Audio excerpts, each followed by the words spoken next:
Good morning po sa ating lahat mga kabayan. Ang aga natin nagising, no? At napakainit na mga kabayan. Maaga pa lang pero napakainit na.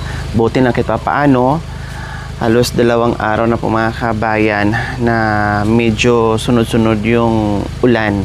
Kaya medyo maaliwalas yung palibot dahil nakatikim ng malakas na ulan mga kabayan. Ganun pa man sa umaga, di talaga maiwasan na yung pawis or pawis lang talaga ako dahil hindi pa ako naligo. Naghilamos lang ako, nag-almusal, nag-toothbrush kasi maaga kami aalis dahil ipa-check up namin itong bulilit, no? Dahil na-stuck po mga kabayan at hindi masyadong nagamit. Kaya minsan paandarin mo, kailangan mo pa ng series. Minsan naman, aandar naman siya na kaagad. Minsan naman, ay walang power yung fog light. Minsan di mo magamit yung aircon. So, parang low power siya mga kabayan. So, ngayon, ito naman, kasi kagabi, anong oras na kami naka-uwi, no? Anong oras na kami naka-uwi mga kabayan? Dahil galing kami ng Maynila, hinatid namin yung pick up sa casa dahil maraming aayusin dahil alam nyo naman po mga kabayan, kalabaw yung sa kabundukan, no? Kalabaw sa kabundukan, maraming aayusin. More or less ang gagastusin yung mga kabayan kung tutuusin, baka maliit lang 300,000 or more, no? At nandoon iiwanan namin 15 days po doon mga kabayan, so kalahating buwan. So for a while, kasi hindi naman pwede na hindi natin ipayos mga kabayan, no? Dahil puro kambudukan ang inakyat natin, hindi makaahon or maalanganin. Paano? Aatras tayo, doon tayo pulutin sa bangin. Hinatid namin kahapon at hindi na kami nagdala ng ibang sasakyan. Nag-commute kami pa uwi kaya ginabi kami mga kabayan. Abutan din kami ng malakas na ulan. No, na-enjoy din namin yung pagsakay ng bus, no?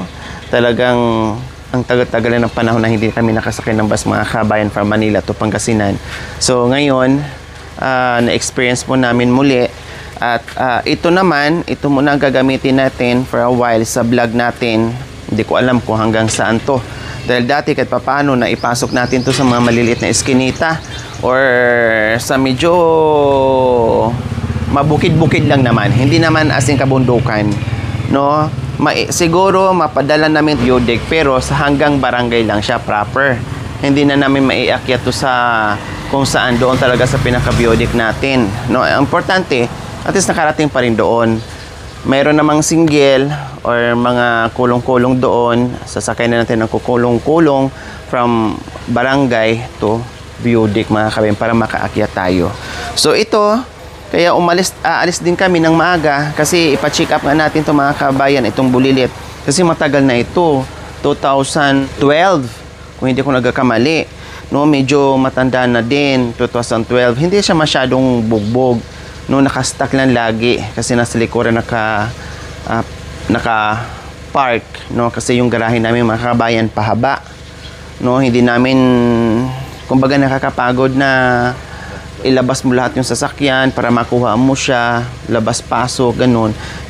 Okay sana kung landscape yung parking, madali namin siyang mahugot. Ipahaba kasi mga kabayan, nandoon siya sa sulok. Kaya ito, no, nakakumot lang palagi, ganyan pala ang sasakyan mga kabayan pag lagi nakastock, no, ay magiging para tuloy siyang masira. No, para tuloy siyang masira. So, malalaman din mamaya mga kabayan kung anong parts ang palitan dyan, kung di natin alam, no, basta pa-check up natin para safe tayo, no, at hindi tayo mangamba. So yan, luma na ito mga kabayan, 2012 pa, yan, ano na ngayon, 2025 na tayo mga kabayan. Pero kahit hindi po namin nagagamit mga kabayan, no, pinapa-andar po siya weekly, pero iba pa rin yung yung ilabas mo talaga, i-drive mo talaga siya iba. Kasi yung paandarin mo lang siya na nasa loob ng garahe, kailangan paandarin mo talaga siya na yung lalabas ka, i-drive mo talaga siya. So ayan mga kabayan, punta tayo ng sasuki namin dyan sa Talyer pa mga kabayan. Yung isa natin, nasa casa na, nasa Maynila. Ito kasi ay hindi na namin dinadala sa casa, pero kung kinakailangan po mga kabayan na hindi maayos sa Talyer, subukan po muna namin sa Talyer Pag hindi maayos sa tali mga kabayan at hindi nila magawaan ng paraan, kasi mahirap ang piyesa ng Chevrolet, no? Mahirap talaga ang piyesa ng Chevrolet po mga kabayan, saka Ford, no? Mahirap yan. Unlike Toyota, mga ganyan, Mitsubishi, madaling hanapin, nandiyan lang sa tabi-tabi, makahanap ka na ng parts. Pero ito kasi siya, parang special yung mga parts nito, no? Kailangan dadaan ka pa ng kasa mga kabayan kasi ino-order pa. Kaya bahala na mamaya kung ano magiging resulta, sa talyer ba siya o bitbitin na naman namin sa kasa. Kasi yung isa na sa kasa na hindi namin alam, mamaya malalaman natin. Kaya tara, samahan niyo po kami mga kabayan.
Expire. Kung salto mo ito. Dalawa rin siya eh. Normal na battery, okay pa naman. Dati, nag-park ka na eh. Nagbalik mo. Ayun, kaya, pag-ibig lang sa wala kasi wala.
So ayan po mga kabayan, ilang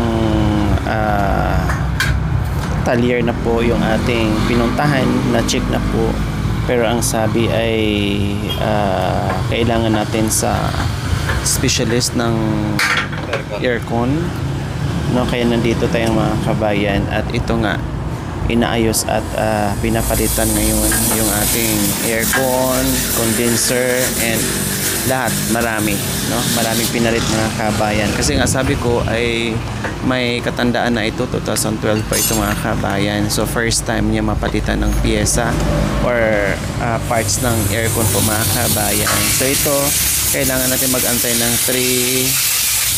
more or less 3 hours, no? Kasi pinalitan ng compressor, condenser, flasher, and everything.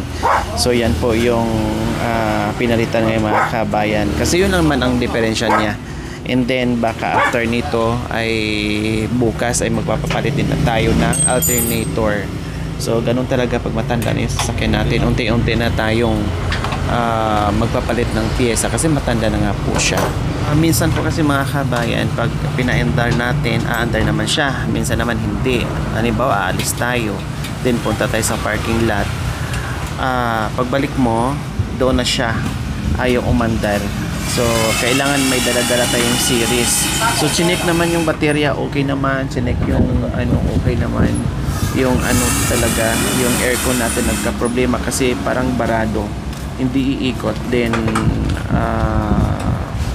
parang pinipigilan niya yung yung power mga kabayan. So, ayan, palit tayo.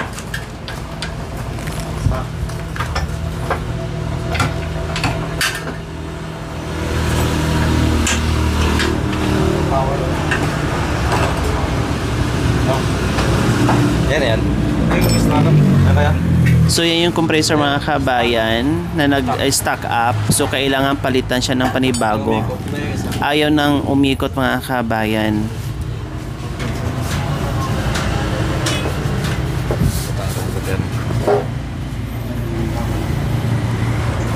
So yan po yung bago. Although hindi siya genuine mga kabayan. Replacement siya. So ayan umiikot siya. Ayaw talaga. Stack up na siya. Kahit lagyan ng langis, sir, ayaw din. Hindi na pwede. Gusto niya, wala na. Pud-pud na yung piston. So ayan po, iba yung malaki yung difference.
So ayan po mga kabayan, okay na, nandito tayo ngayon sa Ordaneta ng Kayasan.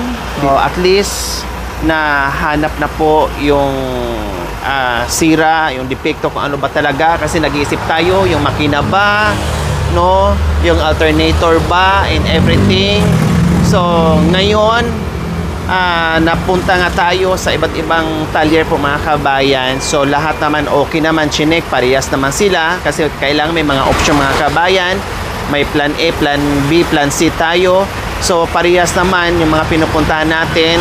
Walang problema sa makina, walang problema sa alternator, sa ano pa ba dyan. And then yung huli na pinuntahan natin na tali po mga kabayan, ang advice nila, ang nakitaan na problem dahil namamatay nga po yung aircon is yung aircon supply natin mga kabayan.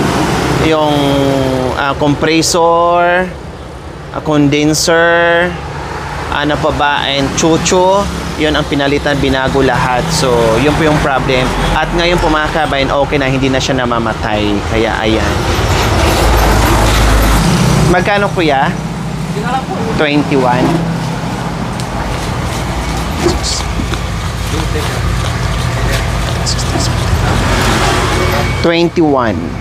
Kasi po pa. 21. Sige po, para pag ano. Sa warranty. Yan lang. Kuya, hati kayo ni kuya. Ay, si ano, ha? Hati Maganda. kayo, ha? Pang ano nyo. Thank you, bossing. Picture ko namin. Ay, ay. At least, ano, dalhin na nga sana namin sa ano eh. Nasa. Sa kasa. Kasi sumakit na yung ulo namin, ang dami na naman pinagdaanan na pinuntahan na ano. Pagkasa kasi. Yung isang sasakyan ko nasa kasa ngayon, 15 days bago namin maano. Makuha i-brand nyo kasi yun. Eh ito, sabi ko, matagal naman na. Pwede dito na lang, sabi ko. So, thank you sa Ren's Car. Specialist sila mga kabayan sa Aircon. Aircon. So, huwag kayong mag-atubiling pumunta dito kung nasiraan o medyo pumalya na yung aircon nyo. Dito lang kayo sa Ren's Car. Located po yan sa Ordaneta ng Kayasan. Tapat po mismo ng school, elementary ng Kayasan Elementary School. Madali lang hanapin.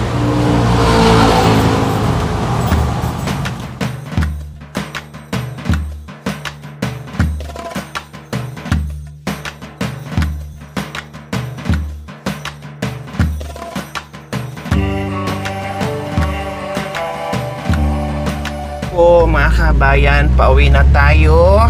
Diyos ko, kanina mga kabayan, para kaming nasa pugon. Grabe, ang init talaga mga kabayan, walang aircon. May aircon, hindi nga po namin magamit kasi nga po mamamatay yung makina, no? Tinanggal na nga din namin yung mga connector ng mga fog light, no, and everything, para lang talaga siya, pati yung alarm, para lang talaga masustain yung power makarating sa talyer o sa paayusan. So, ikot tayo, nakarating tayo ng ibang city, maghanap. So, ito lang pala ang problema, yung aircon natin. So, ngayon, ang lamig na naman. Kahit napakainit, pero malamig na sa loob ng sasakyan. At amoy, fresh. No? Fresh na fresh yung amoy niya mga kabayan. Kumbaga, para siyang bagong bili na sasakyan. Kasi, 2012 pa ito mga kabayan. So, sobrang tagal na. At luma na po mga kabayan na sasakyan natin, pero good condition pa naman siya. Natural lang po yun na minsan-minsan na meron tayong mga minor problem na ipapaayos sa mga sasakyan nating luma. Ganun lang talaga. Ayaw ko rin inisus mga kabayan kasi nga sabi ko nga magagamit nila ni Makoy India ko pagdadrive nila. So magamit sa city, utos doon, utos dito, ganyan, lalo ng pagtag-ulan. So sayang, wala naman siyang sira, walang depekto. Good condition naman po siya. So ayan, pauwi na tayo mga kabayan. Wala na ng problem. Yung pick up na lang po natin, balikan natin after 15 days. Ito muna ang gagamitin natin sa mission natin. Bahala na kung hanggang saan kaya niya mga kabayan. Okay, bye muna.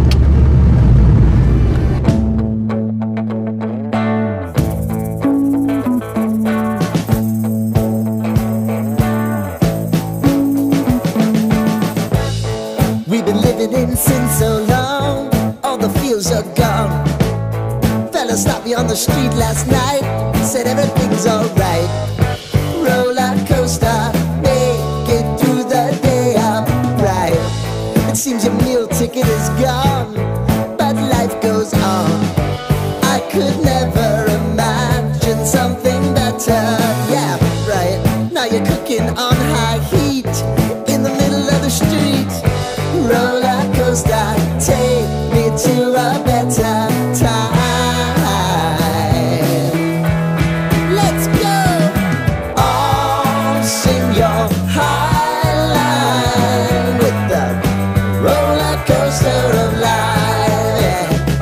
Time to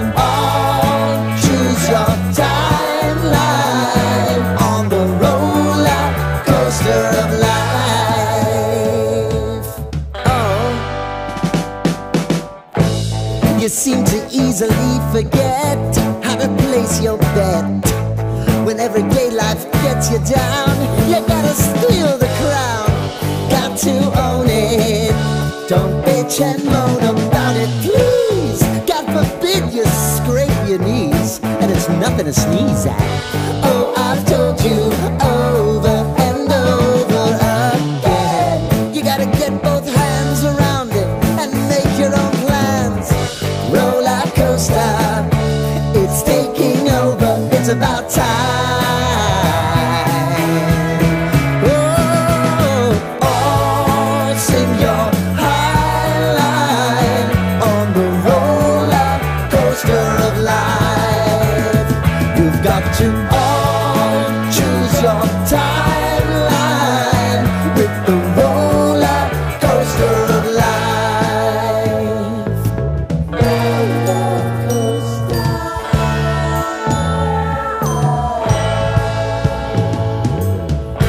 I want to go down the rabbit hole, down the rabbit hole of life.